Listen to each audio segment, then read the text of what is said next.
Кондратьев Владимир Сергеевич. Священные рощи. Туристский объект или культовое место? Добрый вечер. Я вкратце охарактеризую свой доклад. Предки современных удмуртов жили в тесной гармонии с природой. Природные явления, отдельные природные объекты имели сакральное значение, являясь частью мифологической картины мира. Сакральный природный объект у народов удмуртов включает в себя в первую очередь священная роща. В них поклонялись силам природы.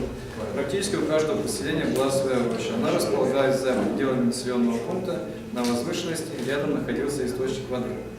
Однако в процессе христианизации многие святилища были уничтожены, а уцелевшие часто подвергались расхищению и же использовались для хозяйственных нужд. К сожалению, несмотря на значительную природную и историко-культурную ценность, в Удмуртии до сих пор нет ни одной рощи, которая имела бы официальный охранный статус. Вызывает трудности установления точного местоположения природных святилищ. Но все же некоторые святилища, священные рощи нам известны. На территории нашего района наиболее известным является роща около деревни Заболка и Бачимшу. Священная роща около деревни Заболка относится к числу охраняемых мест населения. В роще поддерживается чистота, запрещена вырубка лесов. Правда, ритуальный обряд здесь не проводится. Противоположная ситуация наблюдается в окрестностях деревни Бачимшу. Здесь священная роща подверглась сильному антропогенному влиянию. Производится вырубка лесного массива, особенно старых вековых деревьев. Лес захламлен бытовым мусором. Это только известная священная роща в Удмуртской территории района. Многие из них уничтожены в первую очередь в силу антропогенного фактора. При всей значимости священных рощ они уходят в прошлое. Поэтому их сохранность является одним из приоритетных решений по вопросу сохранения культуры и традиций удмуртского народа. В первую очередь предлагаем развивать туристическую деятельность. Во многих уголках нашей страны активно развивается историко-культурный туризм. Он решает две основные задачи – это сохранение и популяризацию культурного наследия народа. Рассмотрим в качестве примера развития историко-культурного туризма в Алтайском крае и Республике Бурятия.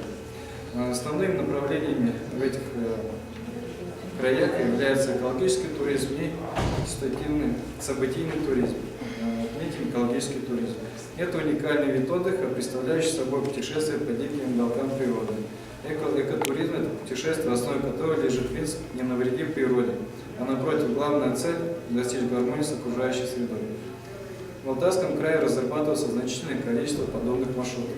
Сначала при неорганизованном туризме возникали определенные проблемы. Это загрязнение окружающей среды,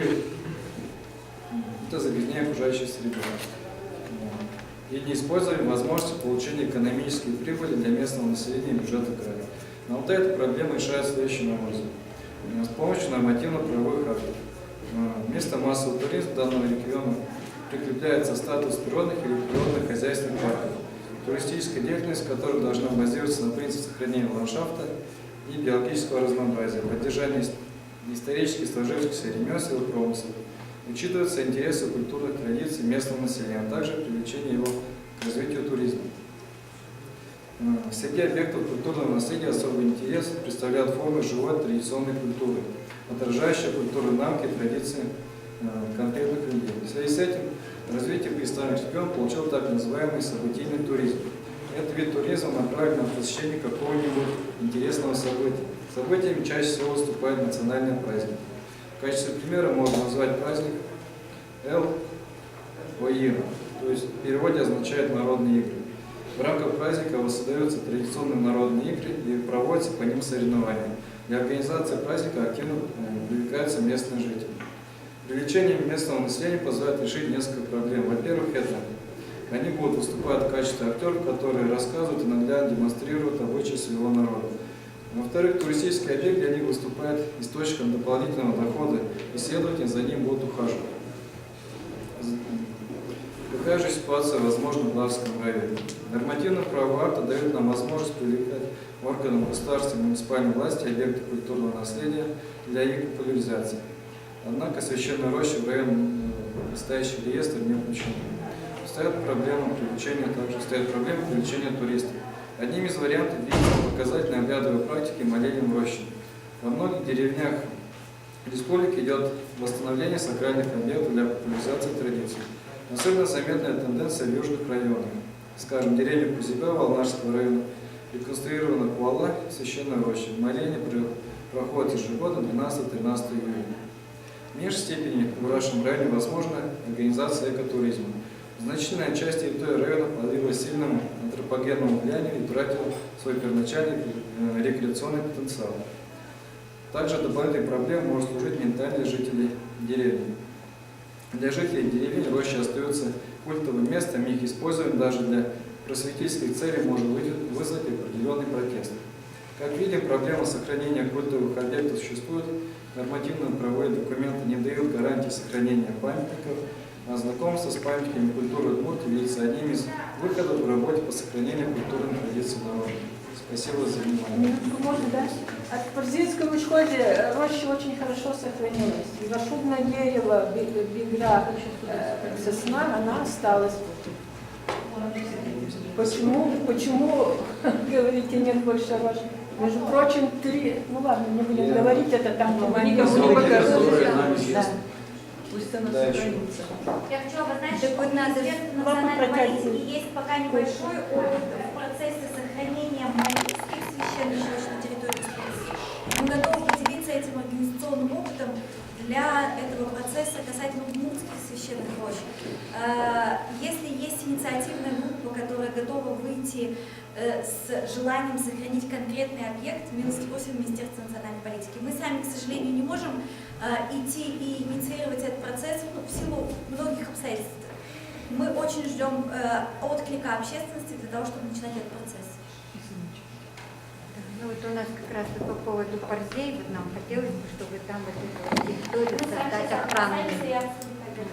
Там обращение от конференции надо сделать.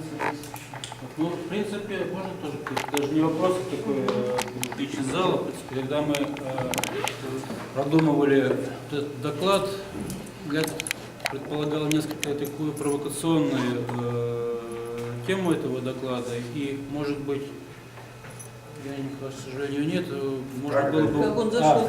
здесь, извиняюсь, вынести как раз это на обсуждение круглого стола, потому что